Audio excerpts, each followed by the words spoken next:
বলছে জুলাই জাতীয় সনদ 2025-এ যে সকল বিষয়ে ঐক্যমত্য হয়েছে উইথ নোট অফ ডিসেন্ট। কিন্তু এখানে নোট অফ ডিসেন্টের প্রশ্নটা কোথায়? এখানে নোট অফ ডিসেন্টের অংশটা কোথায়? আপনি প্রস্তাবটা করলেন আর নোট অফ ডিসেন্ট সহ যেভাবে আমরা ঐক্যমত্য হয়েছে সেটা লিখলেন না। তার মানে এটা হচ্ছে একটা জাতীয় প্রতারণার দলিল যে সংস্কার চাই কি চাই না।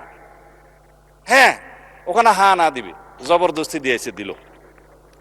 তিনটার মধ্যে ঠিক আছে, একটার মধ্যে ঠিক নাই, চারটা প্রশ্নের মধ্যে।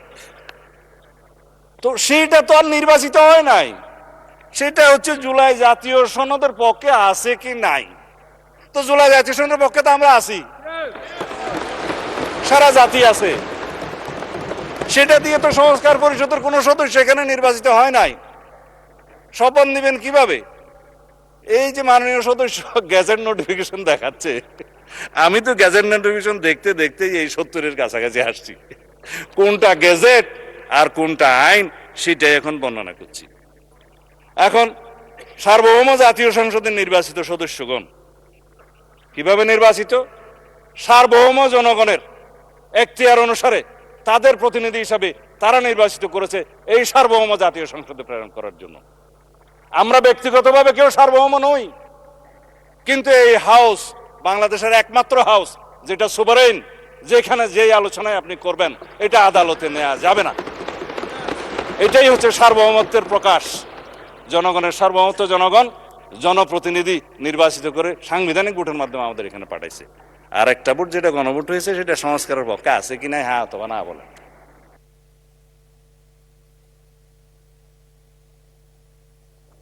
মাননীয় সদস্যবৃন্দ, এবার আমি বক্তব্য রাখার জন্যে মাননীয় স্বরাষ্ট্রমন্ত্রী সালাউদ্দিন আহমদকে আহ্বান করছি।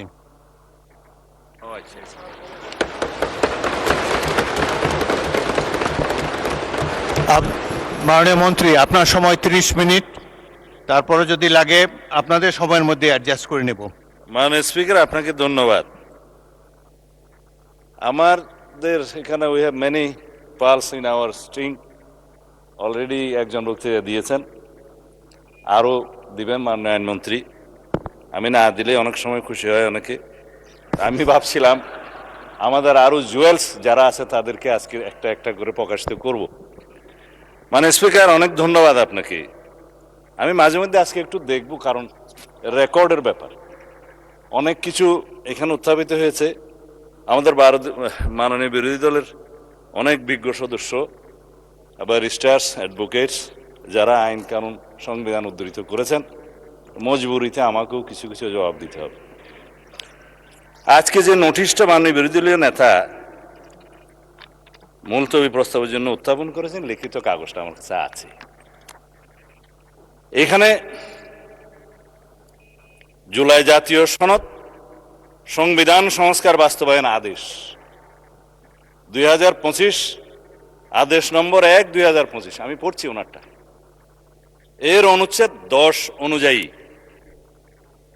সংবিধান সংস্কার পরিষদের অধিবেশন আহ্বান প্রসঙ্গে, এটাই হচ্ছে আজকের ফ্যাক্টিং ইস্যু, আলোচ্য বিষয়। তা আসি, এই 10 অনুচ্ছেদ সংবিধান সংস্কার বাস্তবায়ন আদেশের কি? সেটা হচ্ছে পরিষদের অধিবেশন আহ্বান, কোরাম, ভোটদান ইত্যাদি সংসদ নির্বাচনের ফল ঘোষিত হইবার 30 পঞ্জিকা দিবসের মধ্যে যে পদ্ধতিতে জাতীয় সংসদের প্রথম অধিবেশন আহ্বান করা হইবে, অনুরূপ পদ্ধতিতে পরিষদের প্রথম অধিবেশন আহ্বান করা হইবে। এটা একটি আদেশ। তাদের বক্তব্য অনুযায়ী এই পরিষদের অধিবেশন কেন রাষ্ট্রপতি আহ্বান করলেন না? এবার সংবিধানে আসি। আর্টিকেল 72 অনুসারে রাষ্ট্রপতি প্রধানমন্ত্রীর পরামর্শ অনুযায়ী, লিখিত পরামর্শ অনুযায়ী সংসদের অধিবেশন, প্রথম অধিবেশন, সময় স্থান নির্ধারণ করে প্রজ্ঞাপন করেছেন। আর্টিকেল 73 অনুসারে তার ভাষণ দেওয়ার কথা, তিনি এখানে ভাষণ দিয়েছেন। আমাদের মাননীয় বিরোধী দলের সদস্যগণ তার ভাষণ শুনতে চান নাই, ওয়াকআউট করেছেন, ভালো কথা, কিন্তু তার ভাষণের উপর আলোচনা করছেন এবং 50 ঘন্টা আলোচনা হবে ইনশাআল্লাহ।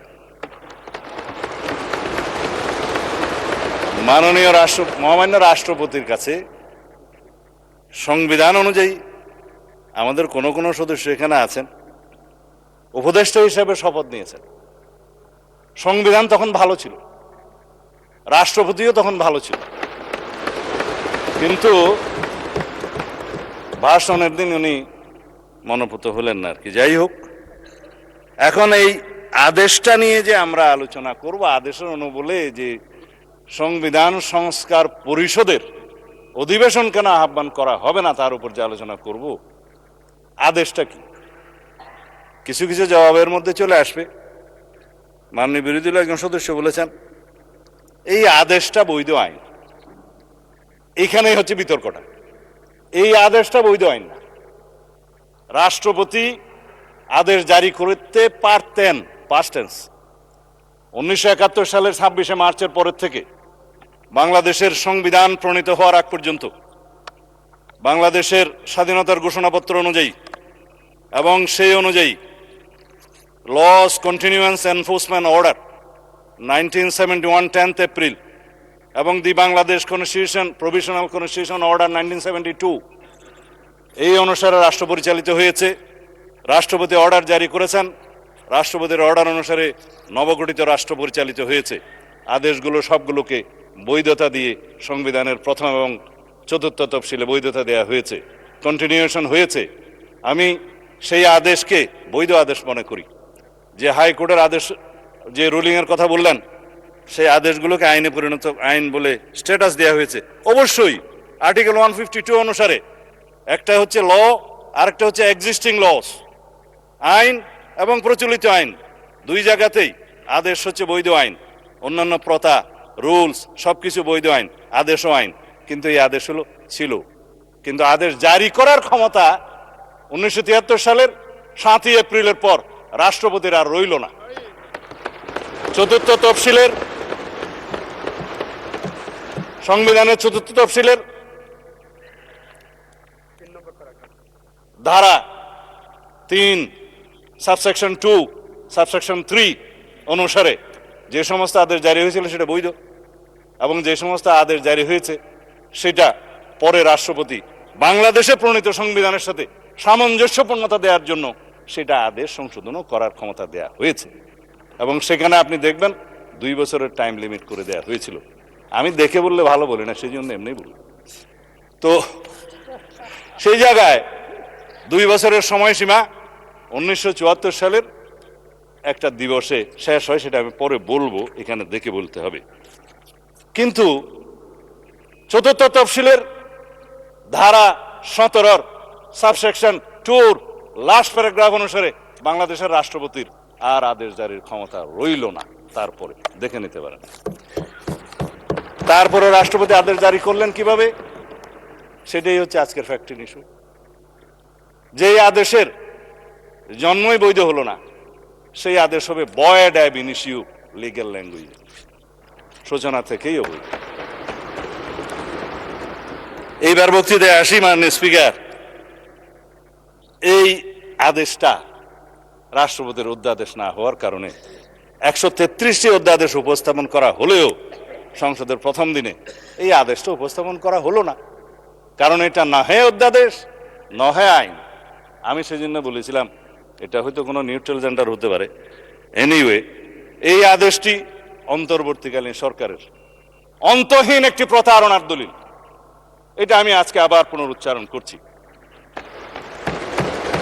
এই আদেশের 10 ধারা অনুযায়ী সংবিধান সংস্কার পরিষদের যে অধিবেশন আহ্বান করার কথা আমাদের মাননীয় বিরোধী দলীয় নেতা উত্থাপন করেছেন, সেইটা ফ্যাক্ট ইস্যু সম্পর্কে আমি আজকে বলে ফেললাম। এখন রাষ্ট্রপতি যে রাষ্ট্রপতি 72 অনুচ্ছেদ অনুসারে যে সংবিধানের নির্দেশ বিধান অনুসারে প্রধানমন্ত্রীর লিখিত পরামর্শ অনুযায়ী এই মহান জাতীয় সংসদের অধিবেশন আহ্বান করেছেন, স্থান এবং সময় নির্ধারণ করেছেন, সেটাও বলেছি। কিন্তু সংবিধান সংস্কার পরিষদের কি কোনো অস্তিত্ব এখন আছে যে রাষ্ট্রপতি কোন বিধান বলে এই অধিবেশন আহ্বান করবেন? এই আদেশ, যে আদেশটা ভয়েড অ্যাব ইনিশিও, সেই অনুবলে কি রাষ্ট্রপতি কোনো ক্ষমতা প্রাপ্ত হলেন? হ্যাঁ, যদি আমরা এখানে সবাই সম্মত হতাম, সংবিধান সংশোধন হয়ে যেত, সেখানে রাষ্ট্রপতিকে ক্ষমতা দেয়া হতো এবং রাষ্ট্রপতি সেই অনুসারে সংবিধান সংস্কার পরিষদের গঠন করতেন। সংবিধানে আসতো, ফর্ম আসতো তৃতীয় তফসিলে 148-এর বিধান অনুসারে, সেই ফর্ম অনুসারে যিনি শপথ পরিচালনা করতে পারতেন তিনি, তার নির্ধারণ হতো, সেটি স্পিকার হোক, রাষ্ট্রপতি হোক বা প্রধান নির্বাচন কমিশনার হোক, তারপরে সেই প্রশ্ন আসতে পারত। এখন যেই সংবিধানের চতুর্থ তফসিলের তৃতীয় দফা সাবসেকশন 2, সাবসেকশন 3 এবং 17 দফার লাস্ট প্যারাগ্রাফ সাবসেকশন 2 আমি উদ্ধৃত করলাম, সেটা দয়া করে সবাই দেখতে পারেন। এখন কথা হলো, মাননীয় স্পিকার, এই আদেশটার অনুবলে আমরা যেটা এখানে দাবি করছি সেটা তো একটা অবৈধ আদেশ, ভয়েড অ্যাব ইনিশিও। কিন্তু আমরা যদি সংবিধান সংশোধন চাই, তাহলে সেই সংবিধান সংশোধন জাতির কাছে আজকে আমি পরিষ্কারভাবে প্রকাশ করতে চাই। একটা বিভ্রান্তি সৃষ্টি করা হচ্ছে সারা জাতির মধ্যে যে বিএনপি সংস্কার চায় না। বিভ্রান্তি সৃষ্টি করা হচ্ছে বিএনপি জুলাই জাতীয় সনদ মানে না। কিন্তু যেটা নিয়ে বিতর্ক হচ্ছে সেটা হচ্ছে জুলাই জাতীয় সনদ উইদিন ব্র্যাকেট সংবিধান সংস্কার বাস্তবায়ন আদেশ, অর্থাৎ জুলাই আদেশ। আমরা তো আছি জুলাই জাতীয় সনদে, যেটা জাতির সামনে সবাই স্বাক্ষর করেছি সেটাই। এবং এই জুলাই জাতীয় সনদের 2025-এর ঐতিহাসিকভাবে যেটা স্বাক্ষরিত হয়েছে বাংলাদেশের সকল রাজনৈতিক দলের, গণতান্ত্রিক রাজনৈতিক দলের ফেসিবাদী বাদে, যেটা রাজনৈতিক সমঝোতার দলিল হিসাবে স্বাক্ষরিত হয়েছে, এই দলিলের প্রত্যেকটি অক্ষর, শব্দ, বাক্য আমরা ধারণ করি এবং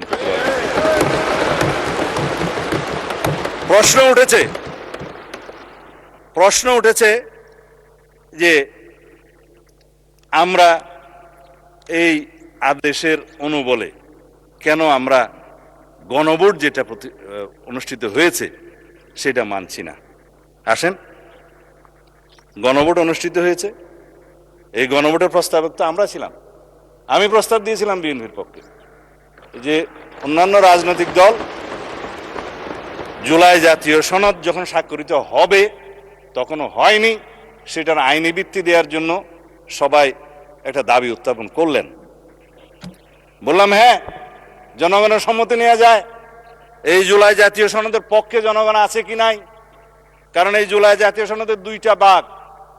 প্রথম ভাগ হচ্ছে সংবিধান সংশোধন সাপেক্ষে আমরা সংস্কারের বিষয়সমূহ এখানে বলা আছে 1 থেকে 47 সংবিধান সংশোধন সাপেক্ষে সংস্কারের বিষয়সমূহ লেখাই আছে। সংবিধান সংশোধন সাপেক্ষে সংস্কারের বিষয়সমূহ যদি এই জুলাই সনদের পক্ষে জনগণ হ্যাঁ বলে, তাহলে পরে আমরা সংবিধান সংশোধন করতে পারবো সেই 47টা বিষয়ে। উইথ নোট অফ ডিসেন্ট, প্রত্যেকটা নোট অফ ডিসেন্টে বলা আছে যে সমস্ত রাজনৈতিক দল বা জোট তাদের নির্বাচনী ইশতেহার উল্লেখপূর্বক যদি জনগণের ম্যান্ডেট লাভ করে, তাহলে তারা সেই মতে ব্যবস্থা গ্রহণ করতে পারবে। আগামী কালকে অথবা পরশু সম্ভবত আরেকটি মুলতবি নোটিশের উপরে আমরা আলোচনা করতে চাইব। আমরা দিচ্ছি না, বেসরকারি সদস্যরা দিচ্ছে। সেখানে এই জুলাই জাতীয় সনদের প্রত্যেকটি ধারা ও উপধারা কি কি আছে সেই বিষয়ে কথা হবে, প্রতিশ্রুতি বিষয়ে। আমি আজকে ওখানে বিস্তারিত যাব না। এটার দ্বিতীয় ভাগ হচ্ছে যে সমস্ত সংস্কারের বিষয়ে আমরা একমত হয়েছি, সেই বিষয়ের মধ্যে কিছু আইন আছে সংশোধন করতে হবে, কানুন আছে, বিধি আছে, বিধান আছে, সেটার জন্য সংবিধান সংশোধনের প্রয়োজন হয় নাই বিধায় ইন্টারিম গভর্নমেন্ট অনেক অধ্যাদেশের মাধ্যমে সেগুলো সংশোধন করেছেন, এক্সিকিউটিভ অর্ডারের মাধ্যমেও করেছেন। আমরা এগ্রিড হয়েছি। তবে সেই সমস্ত অধ্যাদেশগুলো বিধান মতে বাংলাদেশের নির্বাচিত জাতীয় সংসদে উত্থাপন করতে হয়েছে। আর্টিকেল 93 অনুসারে আইনমন্ত্রী সেটা করেছেন। And this is the supremacy of the parliament, and this is the sovereignty of the people, and this is the sovereign house of the nation. এই সুভারেন হাউসের ক্ষমতা হচ্ছে, এখতিয়ার হচ্ছে রাষ্ট্রপতি অধ্যাদেশ জারি করতে পারলেও ইন বিটুইন টু সেশনস সেটা এই মহান সংসদে পাশ করে নিতে হবে উইদিন 30 ডেজ। এটাই হচ্ছে সার্বভৌম পার্লামেন্টের সার্বভৌমত্ব। মাননীয় স্পিকার, আমরা এখন যদি এটার পোস্টমর্টম করতে চাই, রাষ্ট্রপতির এই আদেশ কেন অবৈধ তার যুক্তিসমূহ একটু বলি। 7ই এপ্রিল 1973, আগে যেটা বলছিলাম, এই তারিখ থেকে বাংলাদেশের প্রথম জাতীয় সংসদ বৈঠক অনুষ্ঠিত হওয়ার পর রাষ্ট্রপতির আদেশ জারির ক্ষমতা রহিত করা হইল সংবিধানে 4th তফসিলের 17 দফার 2 দফা, লাস্ট প্যারা। রাষ্ট্রপতির কোনো আদেশ এবং অধ্যাদেশ দ্বারা পরবর্তী সংসদের সার্বভৌম এখতিয়ারকে খর্ব করতে পারেন না। কেন পারেন না? আর্টিকেল 7, রাষ্ট্রের সকল ক্ষমতার মালিক জনগণ, এবং সেই জনগণের সার্বভৌমত্ব এখতিয়ার প্রয়োগের মাধ্যমে এই সংবিধান হচ্ছে সর্বোচ্চ আইন। Any laws inconsistent to the constitution will be buoyed, is buoyed, shall be buoyed to the extent of the inconsistency. এটাই হচ্ছে supremacy of the constitution, supremacy of the house, supremacy of the people of the country. সেই 7 অনুচ্ছেদ বলে কথা বলছি। এই 7 অনুচ্ছেদে 2টা ধারা যুক্ত করেছিল fascist Hasina, 7A and 7B, যেগুলা আনকনস্টিটিউশনাল ডিক্লেয়ার হয়েছে, নাল এন্ড ভয়েড হয়েছে, আল্টা ভায়ার্স কনস্টিটিউশন ডিক্লেয়ার হয়েছে, বলা হয়েছে নন এস্ট, মানে ইট ওয়াজ নট দেয়ার। ভার্ডিক্ট হাইকোর্টের এখনো পর্যন্ত আপিল হয়নি। সংবিধান সংস্কার বাস্তবায়ন আদেশের দফা 4, আমি এখান থেকে লিখেছি আর কি, আইন থেকে। গণভোটের ব্যালট উত্থাপিত প্রশ্ন। দফা 8, সংবিধান সংস্কার পরিষদের সদস্য হিসেবে শপথ গ্রহণ। দফা 10, যেটা নিয়ে আলোচনা হচ্ছে, সংবিধান সংস্কার পরিষদের অধিবেশন আহ্বান। দফা 13, সংবিধান সংস্কার অবিলম্বে কার্যকর করা। একটা মহামান্য সম্রাটের আদেশ জারি হয়ে গেল, 180 দিনের ভিতরে সংবিধান সংশোধন হয়েছে বলে ধরিয়া লওয়া হইবে। তাহলে পরে জনগণের অধিকার কোথায়? সুপ্রিমেসি কোথায়? সুভেরেনিটি কোথায়? জনগণ 51% ভোট দিয়ে কনস্টিটিউশনাল ম্যান্ডেটে নির্বাচিত করেছে এই সংসদ সদস্যদের। প্রশ্ন আসছে ওই পক্ষ থেকে, তাহলে 70% ভোটের কি হবে? 70% ভোটের একটা ফয়সালা হবে। জনরায়কে আমরা সম্মান করতে চাই, করতে হবে, কিন্তু এই 70% তো দেওয়ার কথা ছিল মাননীয় স্পিকার জুলাই জাতীয় সনদের পক্ষে আছে কি নাই সেটার উপর। আমি আগেও বলেছি, এই যে আদেশ যেটা নিয়ে কথা হচ্ছে এবং যেটার সাথে সামঞ্জস্য রেখে গণভোটের অধ্যাদেশ করা হয়েছে, সেই গণভোটের দফা 3 এবং 4, আরো কয়েকটা দফা আছে, দেখলে সময় যাবে, আমি দেখব না। সেগুলো সামঞ্জস্যতা রেখে প্রশ্ন রেডি করা হয়েছে। জনগণকে বলছে এটা সংবিধান সংস্কার হয়ে যাবে, এর পক্ষে হাত বানাবে। কথা হচ্ছে মাননীয় স্পিকার, আর্টিকেল 93 অর্ডিন্যান্স জারির মাধ্যমেও রাষ্ট্রপতির ক্ষমতা নাই কোনো সংবিধানের বিধানকে রহিত হয়, পরিবর্তন হয় সেরকম কোনো আইন জারি করা, অধ্যাদেশ জারি করা। এটা তো অধ্যাদেশও নয়, এটা তো ভয়েড অ্যাব ইনিশিও একটা অর্ডার, যেটা রাষ্ট্রপতি করতেই পারেন। সেখানে কনস্টিটিউশন চেঞ্জ করার জন্য একটা আদেশ জারি হলো, তারপরে সেটার অনুবলে গণভোটের মধ্যে প্রশ্ন উত্থাপিত হলো। এগুলো সবকিছু হচ্ছে এখতিয়ার বহির্ভূত। যারাই করেছে, ইন্টারিম গভর্নমেন্ট করেছে, কনস্টিটিউশন ভায়োলেশন করেছে, অথচ সেই কনস্টিটিউশন অধীনেই তো তারা শপথ গ্রহণ করেছে। সে রাষ্ট্রপতি করতেই পারে না, এখতিয়ারটা কোথায়? তারপরে আসে এখন দফা 13, সংবিধান সংস্কার অবিলম্বে কার্যকরী হবে। সেটা তো বললাম, সরাসরি এটার মধ্য দিয়ে নেক্সট পার্লামেন্টকে, অর্থাৎ এই পার্লামেন্টকে, সাকসেসর পার্লামেন্টকে, পরবর্তী পার্লামেন্টের এখতিয়ারকে খর্ব করা হলো। পৃথিবীতে এমন কোনো বিধান নাই, সংবিধানের মাধ্যমেও না, সাকসেসর পার্লামেন্টকে, পরবর্তী সংসদকে বাইন্ডিং করতে পারে, অধিকার ক্ষুণ্ণ করতে পারে। হ্যাঁ, করতে পারে। আমরা এখানে এমন কোন আইন এখন সংবিধান আনতে পারবো না যে পরবর্তী পার্লামেন্টের সংসদ সদস্যরা এই করতে পারবে না। নো, যার জন্য সংবিধানের ফ্যাসিস্ট সরকার আরোপিত 7A and B null and void ঘোষণা করা হয়েছে, আল্ট্রা বায়াস দ্য কনস্টিটিউশন ঘোষণা করা হয়েছে, বলা হয়েছে নন এস্ট, এটা ছিলই না। এখন আসেন যে দফা 7, 180 দিনের ভিতরে সংবিধান সংস্কার সম্পন্ন করার যে বিধান করা হয়েছে, যে এই সংস্কার পরিষদের অস্তিত্বই নাই, সেই সংস্কার পরিষদের এখতিয়ার এখানে ডিক্লেয়ার করা হয়েছে যে 180 দিনের ভিতরে এই আদেশে যা যা আছে সব করবেন।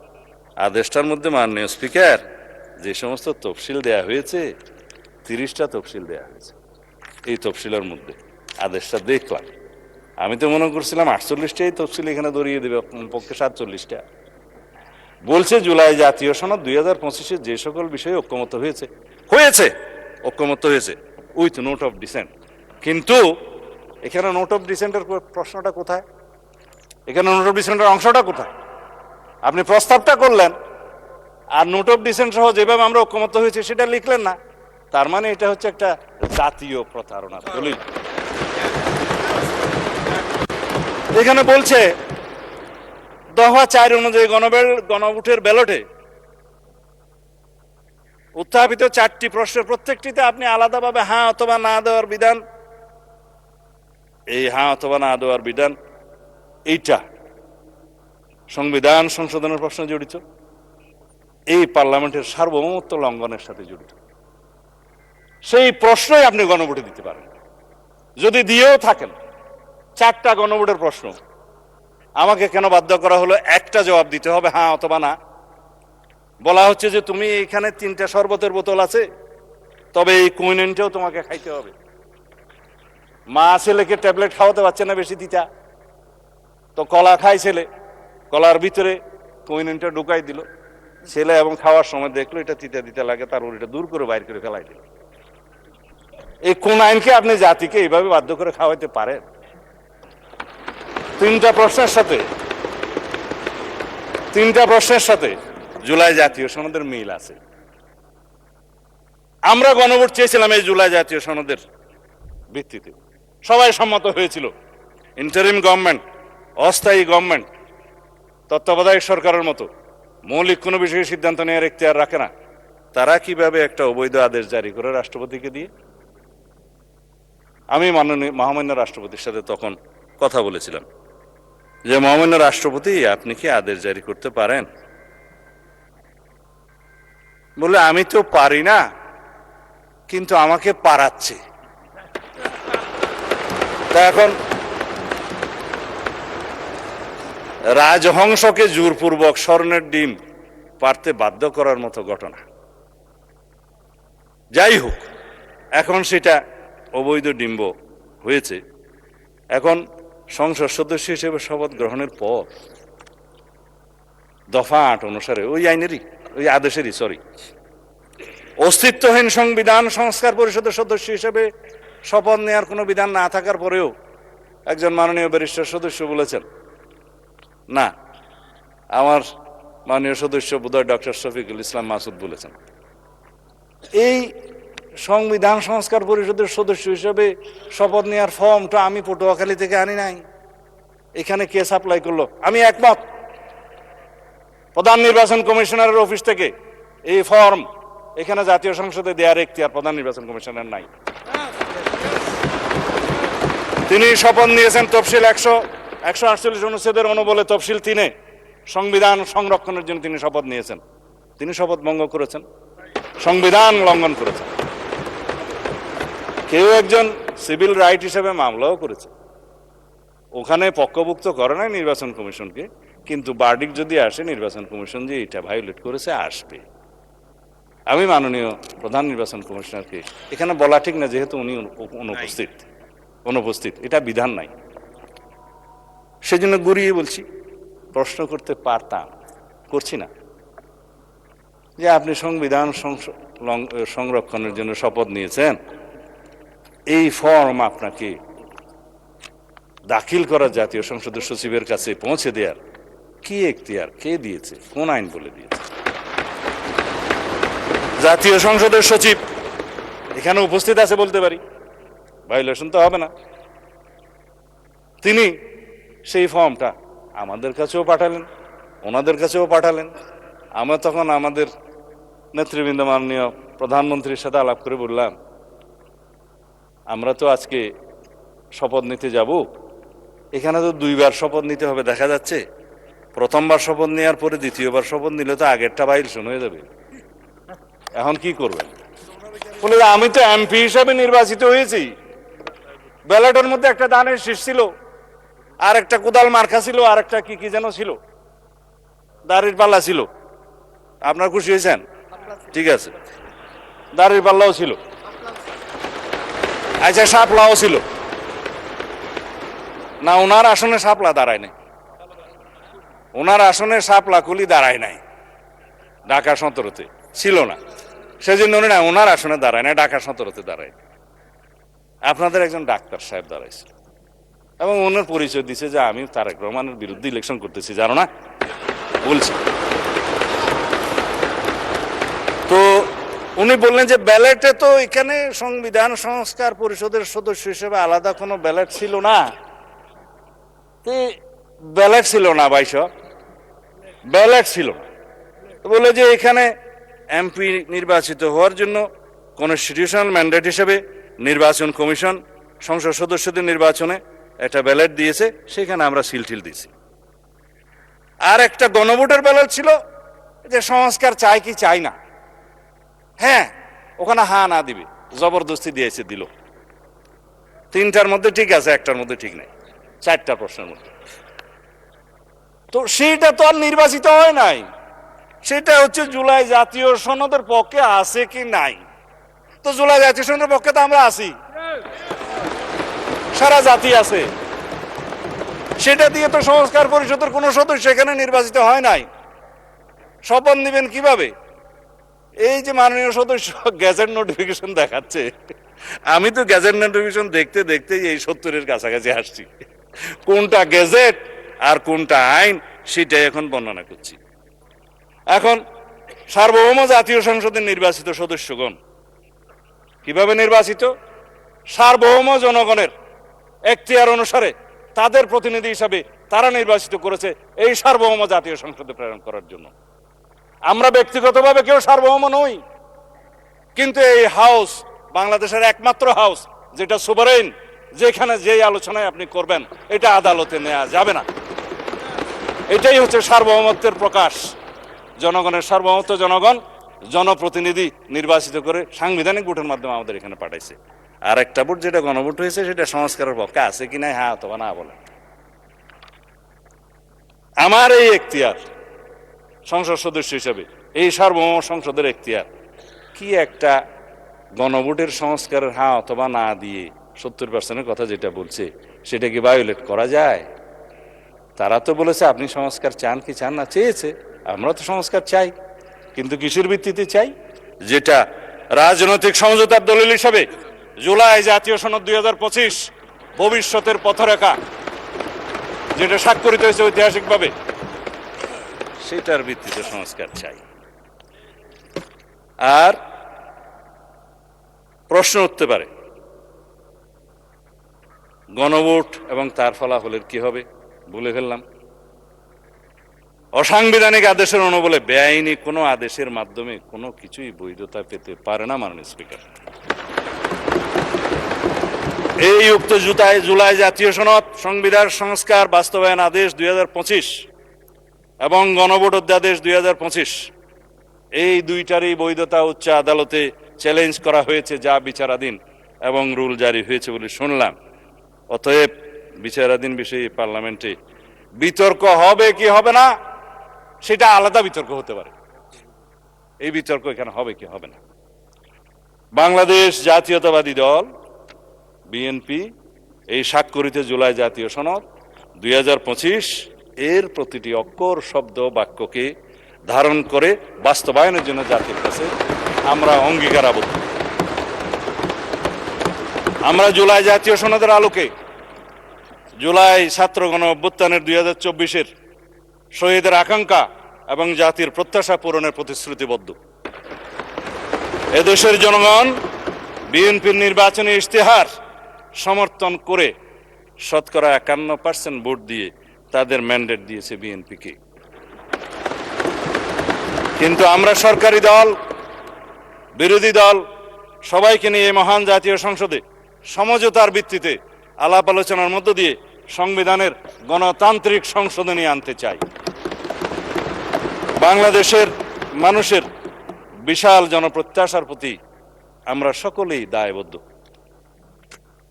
আমি এখন কনক্লুড করব, এরপরে পলিটিক্যাল বক্তব্য আমি দেব না, কারণ সময় বোধহয় বেশি নাই। হ্যাঁ, আচ্ছা, 1 মিনিট সময় আছে আপনার। ঠিক আছে, আমি 1 মিনিটে, আপনারা একেবারে না বললেও ভালো, তাই আমি আহ্বান জানাচ্ছি মানে স্পিকার, আসুন আমরা সংবিধানের গণতান্ত্রিক সংস্কারের মাধ্যমে, সংশোধনের মাধ্যমে রাষ্ট্র কাঠামো মেরামতের ঐতিহাসিক অঙ্গীকার প্রতিপালন করি। সেজন্য আমি আজকে এই মহান জাতীয় সংসদে প্রস্তাব রাখছি on behalf of our leader of the house. জাতীয় সংসদে প্রতিনিধিত্বকারী সকল রাজনৈতিক দলের এবং স্বতন্ত্র সদস্যদের সমন্বয়ে সংবিধান সংশোধনের জন্য একটি সংসদীয় বিশেষ কমিটি গঠন করি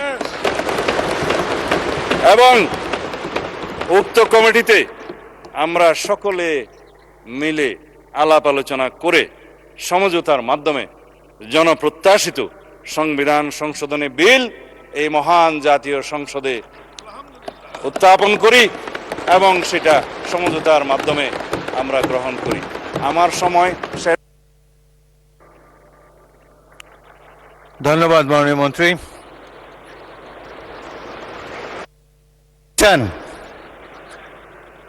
ধন্যবাদ মাননীয় মন্ত্রী।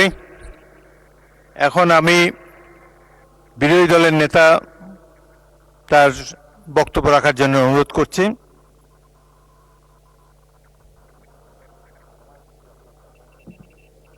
মাননীয় স্পিকার, আপনাকে ধন্যবাদ। আমার বক্তব্যের হায়াত কতটুকু হবে? আপনাকে সময় দেই। আপনাদের বিরোধী দল থেকে ইতিমধ্যে 56 মিনিট বলেছেন। তো আমি প্রথমে চেয়েছিলাম যে 1 ঘন্টা 1 ঘন্টা করে 2 ঘন্টা হোক, তবে আপনাদেরকে কিছু সময় বেশি দেবো। আমি আগেই যেহেতু বলেছি, খুব ভালো হয় যদি আপনি 10 মিনিটে শেষ করে দেন। হ্যাঁ, বোধহয় কষ্ট হবে আমার। আচ্ছা, আপনাকে কষ্ট দিতে চাই না। Thank you so much. মাননীয় স্পিকার, আমি পুরা সময়টা জুড়ে সমস্ত মাননীয় সংসদ সদস্য যারা বক্তব্য রেখেছেন তাদেরকে সম্মানের সাথে অনুধাবন করার চেষ্টা করেছি। দেশ এবং জাতির জন্য সংবিধান এবং এই সংসদ, আমরা কে ট্রেজারি বেঞ্চে আর কে অপোজিশন বেঞ্চে, এগুলা কোনো পার্মানেন্ট জিনিস না। এই স্বাধীন বাংলাদেশেই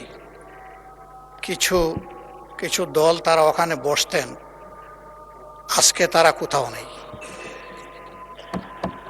আবার এখানে যারা বসতেন, মাঝে মধ্যে ওখানেও বসতেন, আজকে তারা এখানে বসা আছে। এটাই গণতন্ত্রের সৌন্দর্য। আমরা দলের অভিপ্রায় নয়, জনগণের অভিপ্রায়টাকেই আমরা সম্মান দিয়ে এখানে এসেছি এবং এই প্রস্তাবটা উত্থাপন করেছি।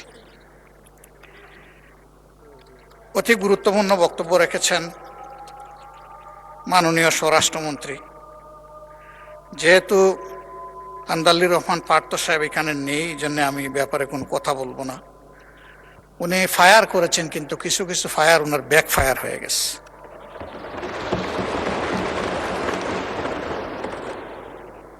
জনাব সালাউদ্দিন আহমদ সাহেব অত্যন্ত বিজ্ঞ লোক। আমি যতদূর জানি তিনি আইনের ছাত্র ছিলেন। আর আমরা ফেসিবাদী আমলে দফায় দফায় সেই আইনের নামেই আমরা ফেসিবাদের ভিকটিম হয়েছি। ওনার পজিশন একজন জ্ঞানী মানুষ হিসাবে, আর আমাদের পজিশন একজন বক্তা হিসাবে। আমরা ভোগ করেছি, ভিক্টিমাইজড হয়েছি আমরা। তো উনি ভাগ্যবান। না না, আপনিও আরো বড় ভিক্টিম হয়েছেন, এটাও আমি স্বীকার করি। আমি সবসময় স্বীকার করি যার যেখানে যে অবদান। তিনি 73 সালের পরে অর্ডার যে আইন নয় সেইটার উল্লেখ করেছেন, কিন্তু এরপরে বহু অর্ডারও, বহু অধ্যাদেশ, বহু আদেশ আইনের রূপ নিয়েছে। আজকে যদি সেই সমস্ত সম্মানিত ব্যক্তিদের সম্পর্কে কথা বলি, তারা আজকে দুনিয়ায় নেই। অনেককেই আমরা অন্তর থেকে গভীরভাবে শ্রদ্ধা করি, তাদের প্রতি অশ্রদ্ধা হবে। আমি সেই জায়গায় ফিরে যেতে চাই না। আবারও বলবো, সংবিধান এবং আইন মানুষের জন্য, আইন কিংবা সংবিধানের জন্য জনগণ নয়। এই জিনিসটা আমরা খেয়াল রাখলে ভালো হতো। ব্যক্তিগতভাবে আমি বিশ্বাস করি যে এখানে যারা এসেছেন তারা জনগণের মধ্যে অতি শ্রদ্ধার পাত্র। কাজেই কাউকে ঠিক হিট করে কথা বলাটা আমি কখনো সমীচীন মনে করি না, আমি সেদিকে যাব না। আমাদের জনাব সালাউদ্দিন আহমদ সাহেব বলেছেন